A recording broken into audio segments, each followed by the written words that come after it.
Olá, boa tarde, bem-vindo a mais um Mercado e Companhia. Veja os destaques de hoje. Presidente Bolsonaro sanciona a lei que permite posse de armas em todo o perímetro da fazenda. Produtores com pivôs de irrigação iniciam o plantio da soja em Mato Grosso, mas torcem pela chuva diante do alto custo com energia. Demanda chinesa pela soja americana ganha força e país asiático pode comprar até 5 milhões de toneladas do grão até o fim do ano. No momento, o CPEA, a exportação de carne bovina de janeiro a julho, registra alta de quase 20% em relação ao mesmo período de 2018. E ainda mais de 30 cidades do Rio Grande do Sul registram queda de granizo na madrugada de hoje. Previsão do tempo aponta risco de mais temporais nos próximos dias. Tem ainda as cotações, a sua participação e muito mais. Mercado e Companhia já está no ar. E lá em Mato Grosso o tempo continua muito seco, né? O que preocupa muito, segurando o início do plantio da safra. Mas nas áreas irrigadas já tem produtor cultivando a nova safra. Nós vamos até Cuiabá falar com o Luiz Patroni. Quem tem pivô não quer perder tempo, né, Patroni? Não quer saber de perder tempo, já está colocando aí os equipamentos na lavoura, só que o custo com a energia também é preocupante, né? Boa tarde para você. Boa tarde, Suelen. Boa tarde a todos. Exatamente isso que você disse. A leitura é essa mesmo. O pessoal não quer perder tempo porque pensa naquela estratégia, né? Aproveitar a estrutura instalada na fazenda, né? Os pivôs de irrigação, nesse caso, para tentar aí buscar 3 safras, fazendo soja, depois milho e também o feijão lá na frente, ou seja, otimizando ali a área da fazenda, né? No entanto, é claro, há essa preocupação com o custo de energia, especialmente nessa época em que a bandeira, né, a bandeira vermelha, ou seja, o custo de energia fica ainda mais caro. A gente recebeu há poucos instantes as imagens lá feitas pelo Lucas Beber, que é produtor rural, também faz parte, né, da diretoria da AproSoja Mato Grosso. Olha só que bacana, essas são imagens quentíssimas, né? Além do calor, a temperatura, o momento exato em que o Lucas está dando sequência ao plantio. Ele começou ontem o plantio na área irrigada, ali na propriedade dele, que fica, como eu disse, em Nova Mutum. São 150 hectares de área irrigada, ou seja, que estão sob o pivô, de um total de 1.200, ou seja, pouco mais de 10% da propriedade dele tem essa possibilidade de já iniciar o cultivo mais cedo, como a gente vê nessas imagens feitas pelo Lucas. O custo com energia, né, é uma preocupação grande, e ele estava fazendo as contas, me falou há pouco que utilizou o exemplo do feijão, né, da última safra, colhido na última safra. Num ciclo de 93 dias da cultivar que ele utilizou de feijão, ele gastou em média R$ 474 por hectare de energia, né, com relação à utilização do pivô. A soja que ele está usando agora é uma semente de ciclo médio, aí são 115 dias, ou seja, a torcida é para que de fato chova o quanto antes, para que a necessidade de utilização do pivô, evidentemente, seja menor, né? Ele está plantando, como eu disse, começou ontem e já está irrigando, né, porque está muito quente, não dá para correr esse risco aí de falhas de germinação por conta da temperatura muito elevada. Ele que também mandou um vídeo comentando para a gente sobre esse momento. A gente vai ouvir agora o que disse o Lucas, olha só. Com o fim do vazio sanitário agora, a gente já deu início no plantio, na esperança aí de pôr uma soja um pouquinho mais tardia para tentar produzir mais e depois plantar um milho no cedo, para evitar usar irrigação e buscar uma boa produtividade, e também para apostar na terceira safra do feijão mais tarde. Ainda é cedo, porém o produtor, tomando essa decisão aí, ele adianta parte da propriedade dele do plantio, com a vantagem que no momento que inicia a chuva, que é o que tudo indica as previsões, a nossa janela vai ser curta, ele consegue ter adiantado a lavoura. A grande desvantagem é a bandeira vermelha, porque nesse mês a gente teve esse incremento no custo da energia da bandeira vermelha, mas ainda assim a gente tem que tentar correr esse risco aí para recuperar lá na frente. Muito bem, outra possibilidade, né, outra perspectiva dos produtores nessa estratégia aí é tentar posicionar a venda, é claro, lá no mês de janeiro, quando a oferta de grãos ainda é menor, né? O Tiago Stefanello, que é agricultor lá em Sorriso, presidente do Sindicato Rural lá de Sorriso, também já está plantando a área dele sob pivô, são 320 hectares ali na propriedade dele. Ele também mandou um vídeo para a gente comentando um pouquinho esse início de safra, vamos ver.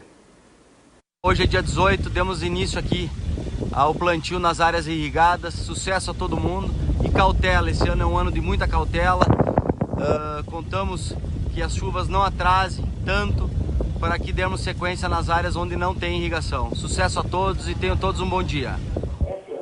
Muito bem, essa é a expectativa, então, os produtores dando aí o início, né, nesse cultivo. São mais de 9.700.000 hectares que devem ser semeados com soja aqui em Mato Grosso. Claro que a grande maioria esperando aí as chuvas, né, para dar garantia de um plantio com segurança. Sueli. E as exportações da carne bovina brasileira de janeiro a julho ultrapassaram 977 mil toneladas, alta de quase 20% em relação ao mesmo período de 2018, de acordo com dados do CPEA.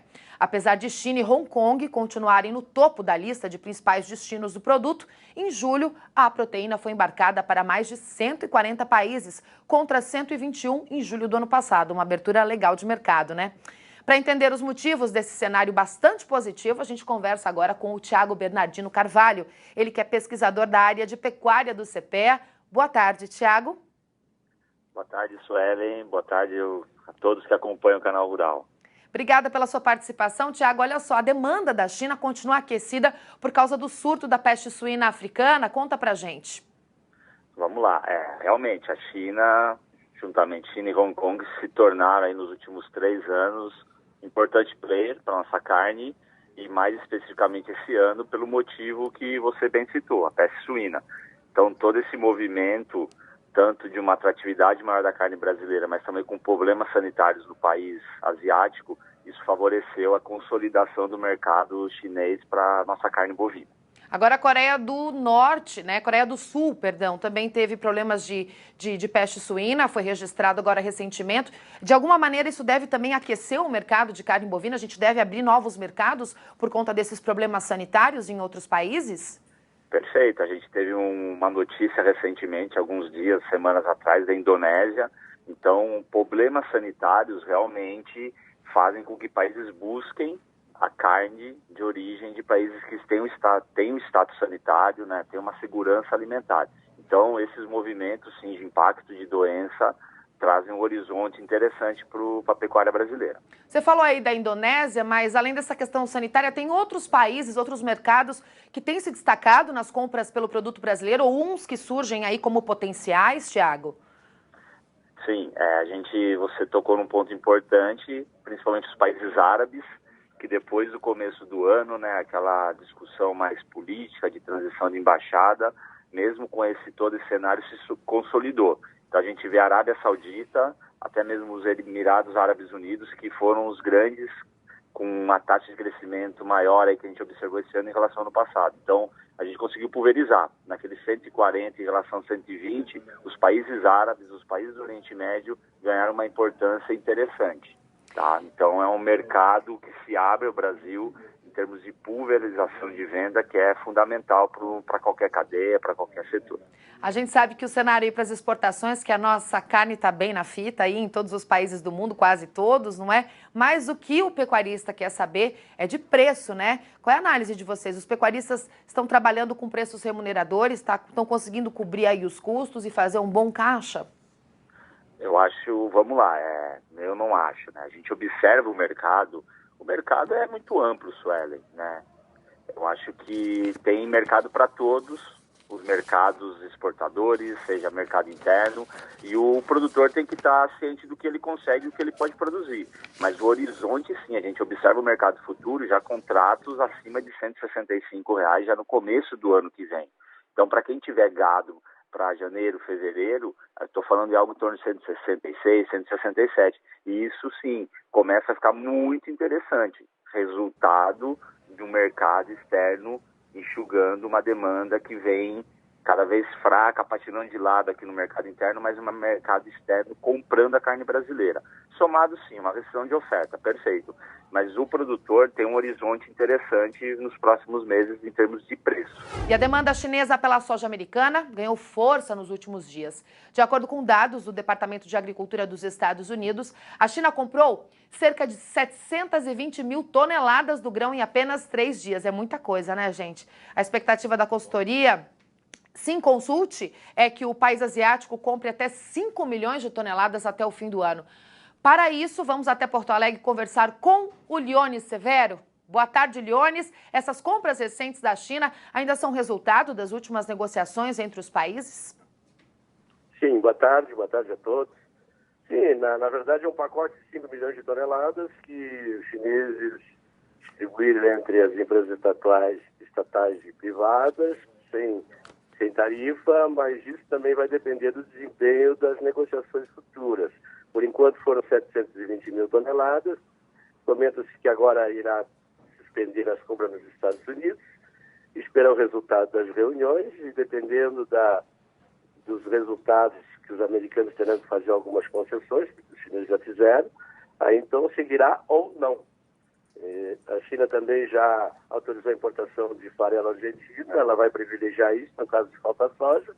Então agora é assistir esse desempenho que eu não acredito muito que vai continuar, porque tem uma parcela de cerca de 30% nas condições que são duras para os dois países, né? Implica em abrir mão até de soberania, e isso torna esse acordo muito difícil. Liones, e como estão os ânimos do mercado diante de novas conversas entre as autoridades chinesas e americanas? Bom, a vontade dos dois é seguir conversando e chegar a um acordo, mas está muito distante.